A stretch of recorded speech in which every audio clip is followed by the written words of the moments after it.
Now, natural disasters, of course, and the Bondi Royal Commission, they've been dominating the news right now, as they should. The unrealistic net zero ambitions and that divisive push on rural communities to put vast renewable projects in them, well, I reckon that's going to set to dominate discussions early in this new year, especially in the states that are due for state elections. Now, some people may not know there's a state election in South Australia early this year, and Victoria will go to the polls in November. Now, both of those states, and New South Wales and Queensland obviously, are going to host large numbers of these solar and wind turbine projects. I couldn't help thinking at the weekend what might have happened if the Victorian bushfires or the Queensland floods had happened where these things were actually sited. Joining me now is the Centre for Independent Studies Director of Energy Research, Aidan Morrison, who knows more about this stuff than anyone else. Aidan, thanks for talking to us again. I'll get to Chris Bowen in a moment and his delusion, but we saw those deadly fires in Victoria. Farmers there have been warning me for ages that they fear that these things, turbines, transmission lines and panels, could actually start bushfires of their own. I mean, God help us if that happens. Look, there's already been a number of turbine fires in Victoria, so this does happen. It's not an unknown event.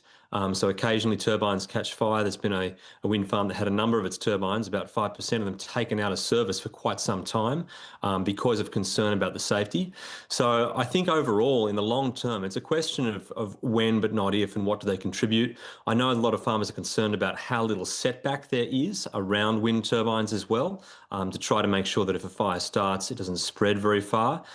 So yeah, I think farmers are right to be concerned about this, the aerial firefighting implications, inability to move machinery or drive trucks underneath large transmission lines. There are huge concerns that they have in terms of the fire safety of their regions. And when you look at the size of some of these projects, I mean, I'm sure you're aware of it, but, you know, just off the Hume Highway going north from Melbourne up near Wangaratta, there's a massive solar farm.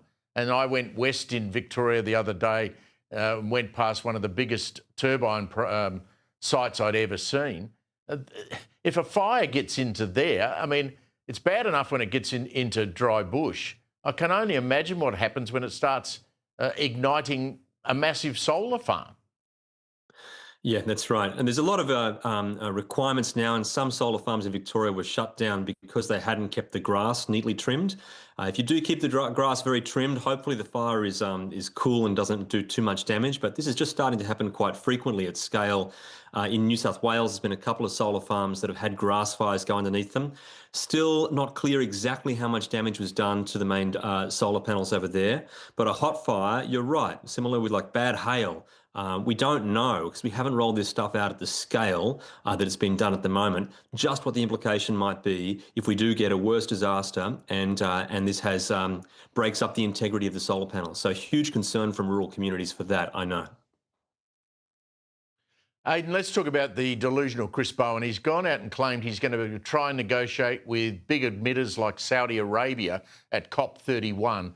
Asked how that would be achieved, Bowen said, quote, engagement, engagement, engagement. Aidan, I mean, seriously, Bowen, I mean, he's kidding himself, isn't he?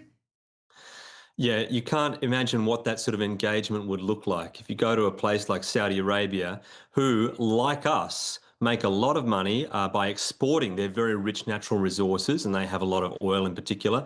And they also burn, like us, some of their own fossil fuels to supply their own electricity, oil in particular. But the reality is that you can't remove fossil fuels from the system unless you find a good substitute and a good alternative.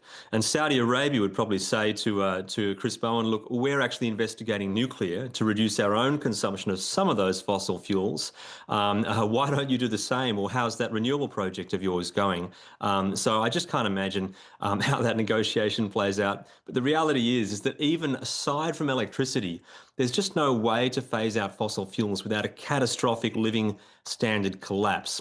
Basically, because if you want to have things like steel, like cement, like plastics, like ceramics, they're essential for so many things we do, like global cold chain, international shipping, overseas air travel, the things that make a prosperous society, none of these things have good solutions outside of fossil fuels at the moment. So the idea we can somehow flick a switch and with a bit of political will and engagement, eliminate fossil fuels is really quite pie in the sky. And we will keep selling them as we do, as long as people keep buying them, which will be for the foreseeable future, because all the green hydrogen hype around replacing things like plastics and air travel with hydrogen has not come to pass.